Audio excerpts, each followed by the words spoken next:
Hello, welcome to my thoughts on Exogate Initiative.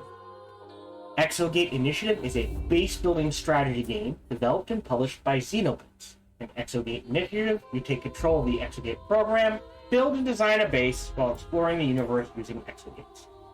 It's a Stargate homage, and it's a well-done one, to be honest. The first question we always ask is Exogate Initiative worth the $25 asking?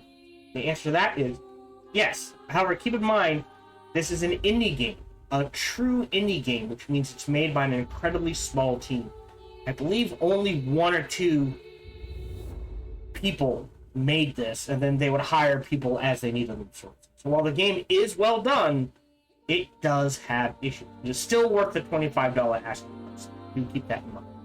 First, the graphics are good for a small team indie game. The UI tells you what you need to know. You can easily tell what objects and people are what objects or people. This means when you're looking for something inside the base, it's very easy to tell you what or who you are looking for. The base building itself is well done and easy. Excuse me, if you mess up, it's very easy to fix any mistakes you might make or to redesign the base from the ground up as needed. Sound-wise, there's no voice acting, which is perfectly okay. The music was enjoyable, although the sound balance felt off in some instances. During an attack, the sound would spike so high, it would blow out my eardrums. Conversely, if there wasn't anything going on for a while and you kind of hit a low period, the sound would drop so low, it was hard to tell the music was even there, and that you'd really have to crank things a little too loud to hear.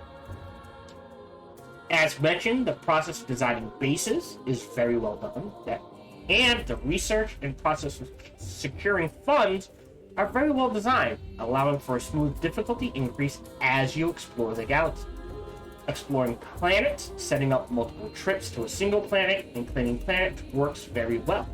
Even manufacturing items and training units works well. All of this combines to mean that base building, the core of the game, economy and the exploration side of the game works well, if not better, but at least as well as many AAA games. Where the games does falter is combat. Taking and defending planets is rough. You cannot station soldiers on planets for defense, but you can build defenses. This sounds reasonable until you actually get attacked. You see, the AI, like many AIs in many games, gets cheats. The AI has no travel time, and it does not have to worry about units becoming exhausted and needing to stand down and take breaks. This means that when you get a notification that a planet's being attacked in, say, 20 days or 20 turns, and you have to take prep time and build teams, the AI doesn't have to worry about that. They just instantly go in 2 days in, overrun your defenses, and make everything worse. Meaning any resources you have spent on defenses are useless.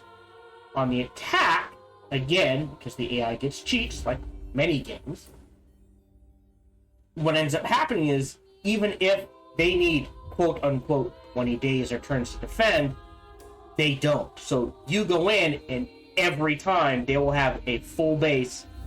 They may not have the defenses, but they will always have soldiers ready and willing to go, because again, they don't have travel time.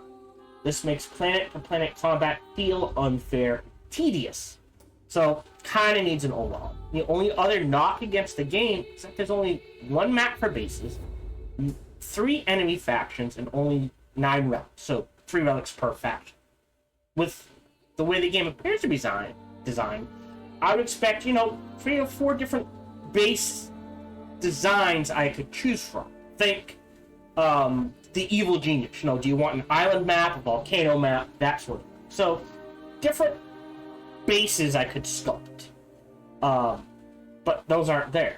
And when the game starts, I would expect, of a possible 6 or 9 factions, or even 4, it would say, I will choose these 3. And then it would say, alright, because I chose these 3 factions, of a possible 6 artifacts per faction, I will choose another 3. The idea is to give it some replayability and some randomness. Now, admittedly, I understand all of this. might be too much for a small studio, but I would encourage Xenobits, on the small chance to hear this, to add this replayability, even if it is a paid DLC.